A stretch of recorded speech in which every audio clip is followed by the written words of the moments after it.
അതിപ്രാചീന സാഹിത്യ പ്രസ്ഥാനങ്ങളിൽ പ്രഥമ പ്രസ്ഥാനമെന്നറിയപ്പെടുന്നതാണ് പാട്ടപ്രസ്ഥാനം. ലീലാതിലകകാരൻ പാട്ടിന് കൊടുക്കുന്ന ലക്ഷണം ദ്രമിഡ സംഘാതാക്ഷര നിബന്ധ മെതുക മോന വൃത്തവിശേഷയുക്തം പാട്ട്. പാട്ടിലെ ഭാഷയെക്കുറിച്ച് ലീലാതിലകകാരൻ രേഖപ്പെടുത്തുന്ന അഭിപ്രായം പാണ്ഡ്യ ഭാഷാസാരൂപ്യം ബാഹുല്യേന പാട്ടിൽ കേരള ഭാഷയാം ഭവതി എന്നതാണ്. ലീലാതിലകത്തിലെ പാട്ടിൻ്റെ നിർവചനം ഏറെ യോജിക്കുന്ന കൃതിയാണ് രാമചരിതം. കണ്ടുകിട്ടിയതിൽ വച്ച് ഏറെ പ്രാചീനമായിട്ടുള്ള ഈ കൃതി ചീരാമനാണ് രചിച്ചത് എന്ന് കരുതപ്പെടുന്നു. ഡോക്ടർ ഹെർമൻ ഗുണ്ടർട്ടാണ് രാമചരിതം പ്രസിദ്ധീകരിച്ചത്. ഗുണ്ടർട്ടിൻ്റെ മലയാളം നിഘണ്ടുവിൻ്റെ മുഖവുരയിൽ മലയാളത്തിലെ ആദ്യത്തെ കൃതിയാണ് രാമചരിതം എന്ന് രേഖപ്പെടുത്തിയിട്ടുണ്ട്. ഇരാമചരിതം എന്ന പേരാണ് ഗുണ്ടർട്ട് ഇതിന് നൽകിയത്. കോട്ടയത്ത് അച്ചടിച്ച പാഠമാലയിലാണ് രാമചരിതത്തിൻ്റെ ആദ്യ ഭാഗം മുദ്രണം ചെയ്തത്. 1917 പ്രാചീന മലയാള മാതൃകകൾ എന്ന ശീർഷകത്തിൽ രാമചരിതത്തിലെ ആദ്യത്തെ 30 പടലം ഉള്ളൂർ പ്രസാധനം ചെയ്തു. 1925 മദ്രാസ് സർവകലാശാല 82 പടലങ്ങൾ പ്രസാധനം ചെയ്തു. 1932 തിരുവിതാംകൂർ ഗവൺമെൻറ് ശ്രീ ചിത്രോദയ മഞ്ജരി ഭാഷാ ഗ്രന്ഥാവലിയിലെ 4ാം നമ്പറായി രാമചരിതം പൂർണ്ണമായി മുദ്രണം ചെയ്തു. രാമചരിതത്തിലെ അധ്യായങ്ങളെ പടലങ്ങൾ എന്നാണ് പറയുന്നത്. ഇതിൽ 1814 പാട്ടുകളും 164 പടലങ്ങളും ഉണ്ട്. ഓരോ പടലത്തിലും 10ഓ 12ൽ കുറയാത്ത പാട്ടുകളും ഉൾപ്പെടുത്തിയിട്ടുണ്ട്. രാമചരിതത്തിൽ ഉപയോഗിച്ചിരിക്കുന്ന പ്രധാനപ്പെട്ട പ്രാസം എന്ന് പറയുന്നത് ദ്വിതീയാക്ഷരപ്രാസമാണ്. ഊനമെറ്റെഴും ഈ രാമചരിതത്തിലൊരു തെല്ല് ഊഴിയിൽ ചെറിയവർക്കറിയുമാറുര ചെയ്യുവാൻ എന്ന് വന്ദന ശ്ലോകത്തിൽ പറയുന്നുണ്ട്.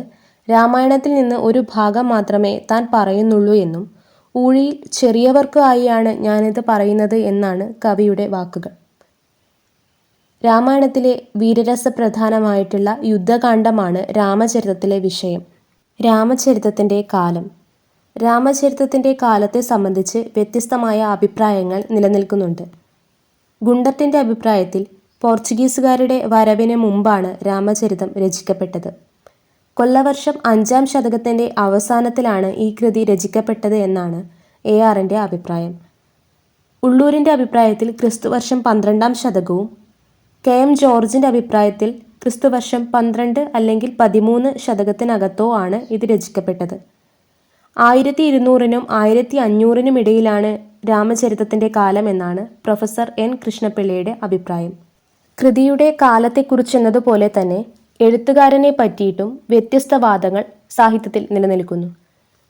കോവുണ്ണി നെടുങ്ങാടിയുടെ അഭിപ്രായത്തിൽ തിരുവിതാംകൂറിലെ ഒരു ഭരണാധികാരിയാണ് കവി. ചീരാമൻ എന്ന് പേരുള്ള ഒരാളാണ് കർത്താവ് എന്നാണ് ഡോക്ടർ KM ജോർജ് അഭിപ്രായപ്പെടുന്നത്.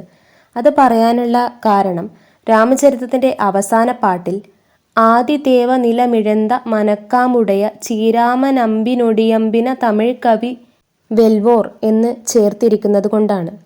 കൊല്ലവർഷം 371 വേണാട് ഭരിച്ചിരുന്ന ശ്രീ വീരരാമവർമ്മയാണ് രാമചരിതത്തിൻ്റെ കർത്താവ് എന്നാണ് ഉള്ളൂരിൻ്റെ അഭിപ്രായം. അദ്ദേഹത്തിൻ്റെ അഭിപ്രായത്തിൽ ശ്രീരാമൻ എന്നതിൻ്റെ തദ്ഭവമാണ് ചീരാമൻ.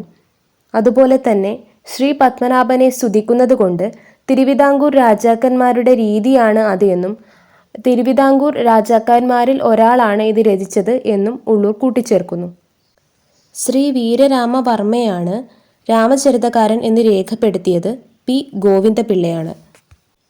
PV കൃഷ്ണൻ നായരുടെ അഭിപ്രായത്തിൽ ഉത്തര കേരളത്തിലെ മണിയാളി നായന്മാർക്കിടയിൽ പ്രചാരമുണ്ടായിരുന്നതിനാൽ അവരുടെ പൂർവികരിൽ ഒരാൾ എഴുതിയതാണ് ഈ കൃതി.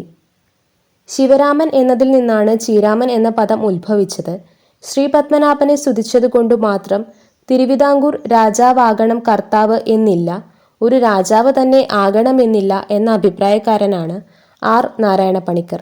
കേരള ഭാഷാ സാഹിത്യ ചരിത്രത്തിലാണ് അദ്ദേഹം ഇങ്ങനെ പറയുന്നത്.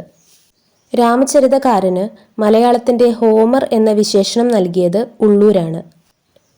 പോർച്ചുഗീസുകാരുടെ വരവിന് മുൻപുള്ള പ്രാഗ് ഭാഷാ സ്വരൂപമാണ് രാമചരിതത്തിൽ കാണുന്നത്. Gundert, കാൽജൽ, P. ഗോവിന്ദപിള്ള എന്നിവരുടെ അഭിപ്രായത്തിൽ സംസ്കൃത അക്ഷരമാല മലയാളം സ്വീകരിക്കുന്നതിന് മുൻപുള്ളതും ഭാഷയുടെ ആദ്യ രൂപത്തെ പ്രതിഫലിപ്പിക്കുന്നതുമായ ഒരു കൃതിയാണ് രാമചരിതം.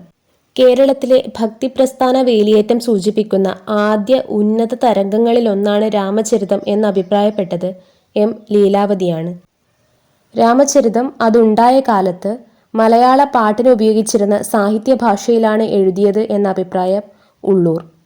കരിന്തമിഴ് കാലത്തിന്റെ അവസാന കാലത്തുണ്ടായ കൃതിയായതിനാൽ അന്നത്തെ ഭാഷാരൂപമാണ് രാമചരിതത്തിൽ എന്നഭിപ്രായപ്പെട്ടത് എ. ആർ. രാജരാജവർമ്മ.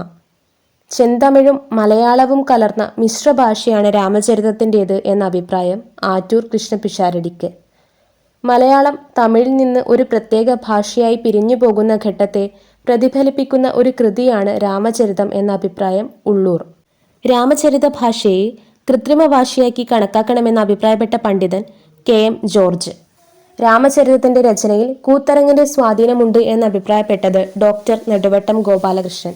ഭാഷാ പരിമളം എന്ന പുസ്തകത്തിലാണിത്. പ്രധാനപ്പെട്ട രാമചരിത പഠനങ്ങൾ: രാമചരിതം ഒരു വിമർശനാത്മക പഠനം, professor P. V. Krishnan Nair.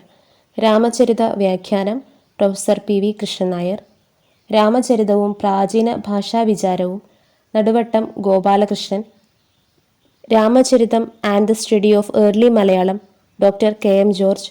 Grammar of Ramacharitham, M. M. Purushothaman Nair. രാമചരിതത്തിൽ നിന്ന് മഹാഭാരതത്തിലേക്ക്, എം. എം. പുരുഷോത്തമൻ